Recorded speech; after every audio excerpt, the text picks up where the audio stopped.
Hey, Wolfpack, Charlie Black 20 back again, and it is pretty boring today for me because it is so freaking hot out, and I'm just stuck inside today relaxing. And I was scrolling through Facebook and I saw the announcement that there is a second movie being made, a sequel to Ready Player One, and got me thinking about how I had read the book and watched the movie. Obviously, I saw the movie first, and then I read the book. And I'm somebody who I'm almost always a book guy. I always prefer the books to the movies, almost all the time, regardless of whether I watch one or the other first. This is the rare exception. And I think it's my own bias as well as just my age. See, I was born in the 90s and grew up um, right around the tail end of VHSs, laser discs, saw how DVDs became a thing, then Blu-rays. Now we have streaming and all these different things, the YouTube, the internet, things that were not around during the time the book was either written or based upon. So I have to say that for one of the few times I was thinking about it, I prefer the movie and I understand the movie a lot more than the book. Especially, and I think the movie does a better job of showing character nuance and how uh, particular characters are affected by the state of affairs in the movie, of the state of affairs of the world, I mean.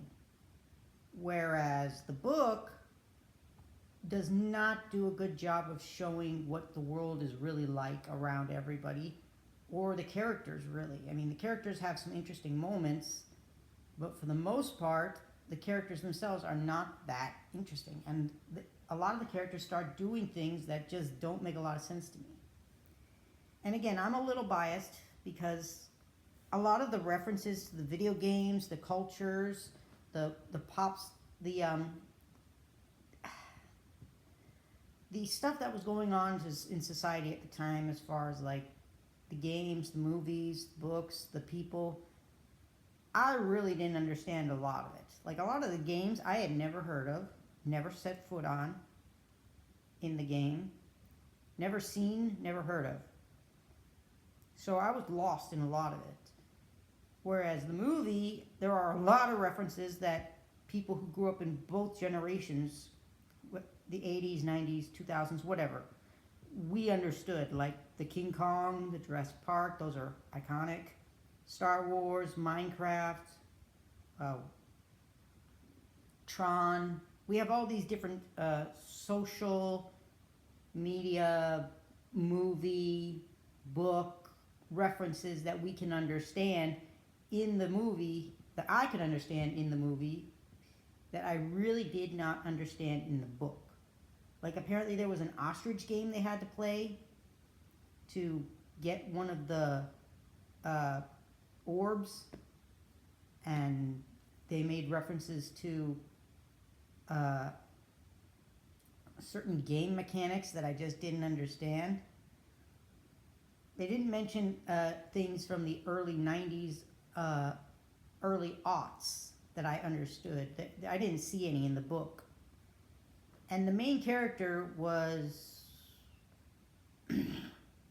for the book was honestly a little unbelievable because they were complete and utter experts in both the egg hunting game for the Oasis and just plain technological experts in life in particular, so they could do things that somebody who is fairly normal like myself couldn't even see ourselves doing with tech. And they were able to like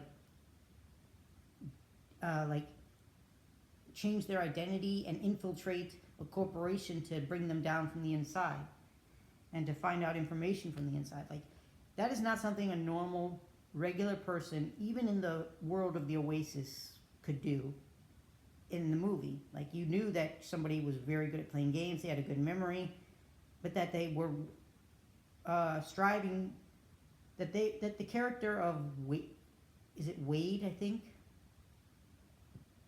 was pretty normal, honestly, and doing every.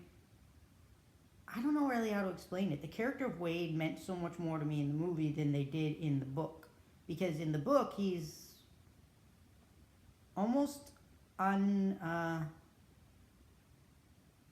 almost flawless in a way you could say as a character, which not I'm sorry, flawless as a person, not a character, because a flawless person is kind of boring, whereas a flawless character is usually very interesting. So I was thinking about that because again, as I mentioned earlier, I saw that the new movie's going to come out, and I read the second book, Ready Player 2, and I have to say I was disappointed where it went because it just felt a little too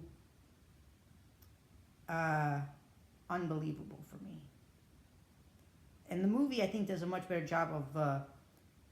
It does better with the characters than the book does. That's really my main thing. I'm very character driven, for sure. I love stories, I love plots, and I love mystery, but it's the characters that really drive a story in the end, I think. Any story can become much better with a good character, I think. I just wanted to get that off my chest and share it with you guys. I do look forward to seeing what the next movie shows, because I think that Ready Player One as a movie was extremely good. So, I'm going to sign off for now, my friends. Take care, my Wolfpack.